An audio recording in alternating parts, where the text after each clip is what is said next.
Nyu-Yorkka birinchi kelgan kechamda ko'zim oldida bir odamni otib tashlashgan. Albatta bu video sizga qiziqarli bo'lsa, videoni oxirigacha ko'ring, aytib beraman nima bo'lganini.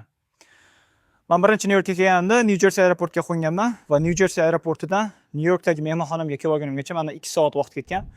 Va 2 soat davomida mehmonxonaga kelishim bilan soat kechasi 12:30-1 bo'lgan. Va joylashib olishim bilanoq ko'chada shunaqangi shovqin boshlanib ketgan. Oynadan qarashim bilan bilaman, shu Nyu-Yorkdagi o'sha kinolarda ko'rgan gangsterlar bir odamni shunaqangi endi so'kyapti o'zini tilida. Haligilarda kuzatishim bilan bilaman, ikkita odam qarshisida turgan bir odamni shunaqangi endi otib tashlashgan. Bir o'q bilan emas, balkim 5 ta o'q otishgan haligi insonga. Ana shu joyda juda ham qo'rqib ketganman va mehmonxonani oynalarini yopib, eshiklarni yopganman-da, chimodanlarim bilan to'sib, uxlamasdan ertalab yorug' tushishini kutganman. 5:30-6 bo'lishi bilan, yorug' tushishi bilan u lokatsiyadan mehmonxonadan chiqib, Manhattangacha kelib olganman.